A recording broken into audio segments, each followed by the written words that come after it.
YouTube channel where I talk about the things that I learned in my near-death experience. So this far I am yet to actually discuss my near-death experience. It would probably take a few hours to talk about everything, so I'm going to break it up into several videos.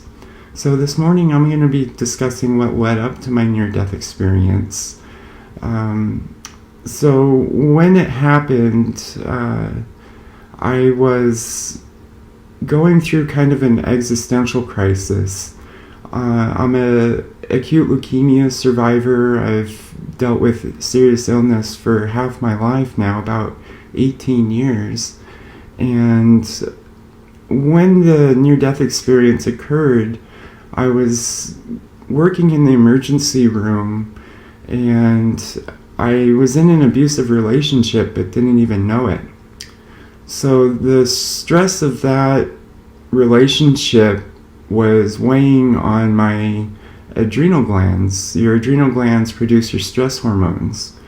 So when I had my near-death experience, I was in fight or flight mode, and I was dealing with steroid psychosis because that day I had realized I was going into adrenal crisis. I couldn't focus.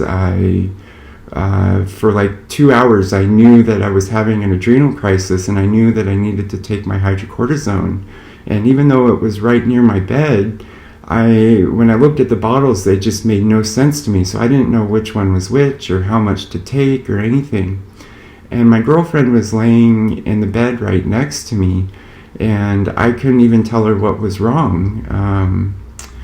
And the few days prior to that, I'd been having kind of an existential crisis. I was looking around the world and just kind of seeing like everything was so messed up. And I guess my near-death experience, how I understand it, something that big ripples backwards and forwards in time. So just a few days prior was my birthday, and I remember walking out of lunch, having lunch with my family, and looking at the clouds, and they all looked like angels. And I was like, wow, something big is about to happen. And I was, kind of Thomas the Doubter. I didn't really believe in the New Age movement or psychic abilities. I'd heard of near-death experiences working in medicine, but, I just kind of poo-pooed the whole idea and just thought, well, maybe it's just a function of the brain shutting down. So the night that I had my near-death experience, like I said, I was in crisis, but my brain was shutting down. I couldn't think, I couldn't reason. And I did manage to take the hydrocortisone, which is what is the treatment for an adrenal crisis. And I think that just led to steroid psychosis because I begged my girlfriend to take me to the hospital because I felt like I was dying, like I knew I was going to die. But I couldn't voice that really to her. And it was the middle of the night. Her boy was sleeping, and so it was really kind of messed up that I even had her take me to the emergency room, but she wouldn't let me call an ambulance, but I knew I was dying, so I fought for her to take me to the emergency room. And on the way there, I was dealing with the steroid psychosis. Like, I thought, this red light's taking too long, I'll jump out of the car and run to the emergency room. And then when I got to the emergency room, my coworkers, I'm sure, were shocked by how I was behaving. I was just not myself. I was being kind of an a-hole. And so when they came out to get me from the waiting room, this is the middle of the night, they brought a wheelchair, and I remember going along with them, but I was acting crazy, and I'm sure they thought I was on some kind of drugs or something. But maybe meth, I don't know. But I didn't have any street drugs in my system, just my medications, the Marinol that I was taking, so I'm sure I tested for THC, but it was a synthetic version of THC, and prescribed by my doctor. And I remember them restraining me in the wheelchair, which is against policy.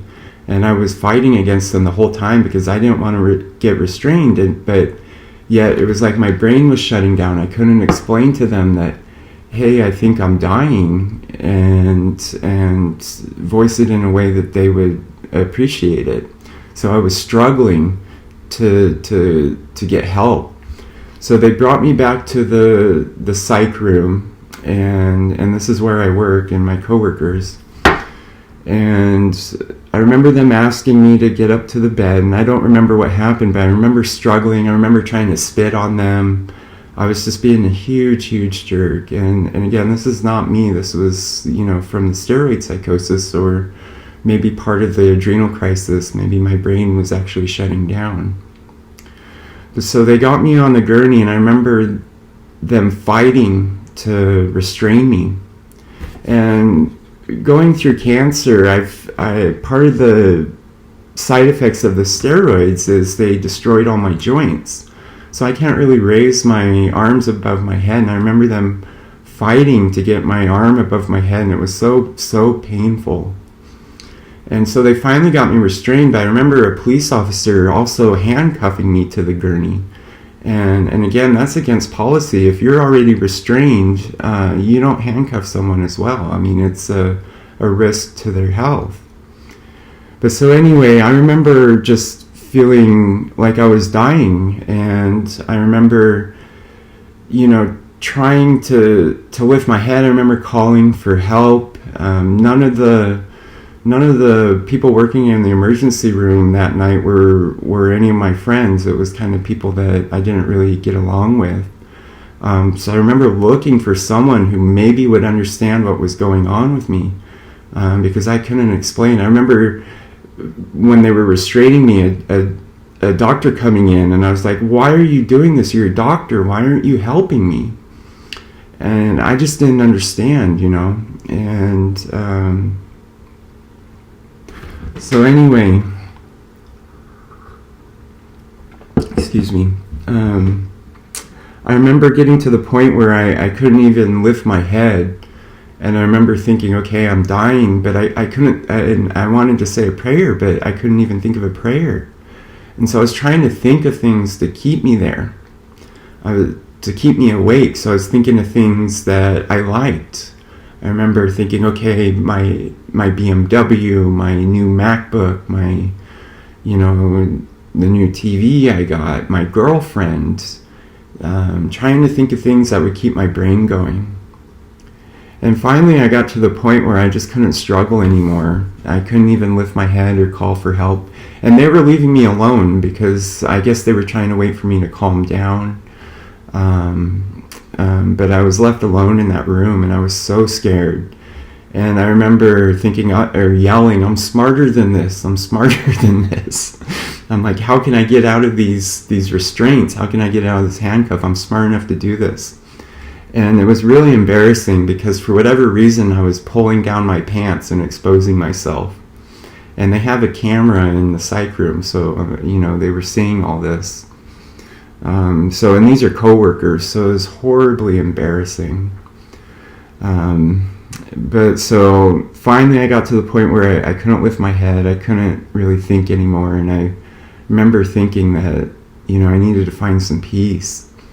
And this blackness, this dark mud was filling in from my periphery, and I remember hanging on to this point of light that was getting smaller and smaller and smaller and smaller. And just before it was gone, it's like, okay, I need to find some peace, because when I die, I don't want my struggles, I don't want to go to hell because I was struggling. I don't know why I had that thought, but so just as that pinpoint of light disappeared, I remember, like, through a crack of reality, there was like this rainbow of light, and from my right side, these angels coming in, getting from just a pinpoint, getting bigger and bigger and bigger, and riding a chariot with this young woman and two men, and riding this chariot on clouds around to the foot of my gurney. And suddenly they were life-size. And it was a gorgeous young woman with this flowing, luminescent white robe, and it was like shimmering all the colors of the rainbow. It was really gorgeous, the most pure white I've ever seen. And then there was a young man who was wearing, I guess it was like a white Adidas jumpsuit, kind of sports suit sort of thing. Young man, dark hair, kind of Hispanic looking. And the young woman had gorgeous, curly, long black hair, beautiful olive skin, gorgeous complexion, and then a middle-aged man with this deep, wrinkly, leathery face and this kind of look on his face. He did not look happy to be there. And I remember them telling me, okay, you need to come with us. We have something to show you. And I was like, no way, I know what that means. And at the same time this was happening, I remember seeing visions of my mother driving on the freeway, coming to the hospital. She was up in Portland. I live in Southern Oregon, and I remember being like right outside the windshield, and watching her drive, and then being inside the car and being with her. And so the angels were trying to convince me that I needed to go with them. I was like, no way, I know what that means. That means I'm dead. And they're like, finally they convinced me that I could come back. And so I was like, okay, I'll go with you. And I remember them sweeping me out the door and out the emergency room, and suddenly I was hovering over the earth, looking down on the west coast as the sun was rising. And it was the most gorgeous view of earth I've ever seen. But I remember seeing all these streaks of light, white and blue light, coming up from all over the planet, like little ribbons of light just kind of coming up off the earth. And I suddenly realized that those were all souls. And I remember my angel was up to my left. And at this point, we weren't really bodies. My angels were just kind of like these shimmering things of light, of white light. But I remember my angel communicating. It was all telepathic. No words were ever spoken in my near-death experience. It was all telepathic communication, I guess is the best way I could describe it. But she said, yes, those are all souls. And I just felt so horrible for humanity. I felt like, people really need to know that, what's going on here. And so the next thing I know, we're taking off across the universe, and I'm trying to catch up to my angels, and they were out ahead of me, and I remember like, how do I travel? How do I go? But it just happened naturally. And then we're traveling through the solar system, and we came to Neptune. And at this point, it was just my angel, my guardian angel, the young woman, and I, who would later turn out to be my twin flame and the person that I'm meant to be with. And we came in at, I remember the angle she was explaining how if you were to enter Neptune in a spacecraft, you'd have to come in at like 20 degrees or something like that. And suddenly we were in this place. I remember this big blue planet, I'm assuming it's Neptune, big blue planet with streaks of white clouds. And suddenly we were at this place, and it reminds me of a Crater Lake, but much bigger, a big crater with this black pyramid island in the middle, and beautiful, beautiful clear blue water, and lush green vegetation lining the circumference of the crater. And I remember looking down, and it was like a helicopter creating ripples and waves from the air on the water. So we were hovering above the water looking at this pyramid island. And she was explaining things to me.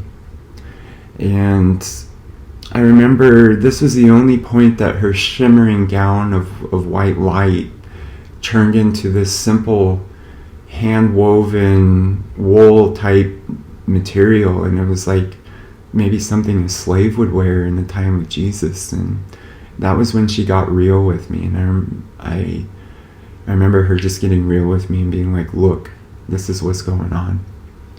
And I was like, okay, excuse me.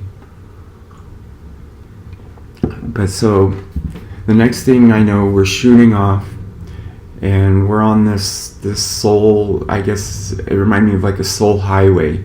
There was all these red streaks of light, and there were souls traveling down this corridor, and then green streaks of light coming the other way. So souls just, and then some getting off, some keep continuing to go on. And then I remember being in this dark place, this vast nothingness, and it was really cold. I remember being scared because it was cold and uncomfortable, and there was this dark water as far as you could see, just in every direction. And I was shown, and then there were these bubbles, and I remember just being explained to, again telepathically, that these are all universes or dimensions. And I remember seeing ours kind of bubbling up to the surface and going poof. And that's kind of how the universe ends. It's kind of like bubbling out of existence. So I remember being shown, and then I was being shown, and again, just in this black space of nothingness, I remember being shown, I guess, what is quantum physics, and being shown how the universe works, and all these mathematics. And I wish I was a mathematician, but I remember coming back from my near-death experience and writing them all down. And there were things like the Hubble constant and the Planck length. And I remember being shown that E equals mc squared isn't quite right. And quantum physics is kind of showing that. And I remember being shown what Einstein called high strangeness at a distance, which again is a term used in quantum. He used to describe quantum physics or effects in quantum physics. And then I remember being shown love. Love is like an object or energy, and it was this pink swirling like planet, pink light just swirling and swirling. And I remember that's when I first felt God's love, and it was 1,000 times anything you could feel here. And why we can't feel God's love all the time here without going through some sort of enlightenment is beyond me, but I'll explain that a little later. So I'm going to go ahead and stop there. If you're still curious, we'll go into part 2. Thank you. Peace and namaste.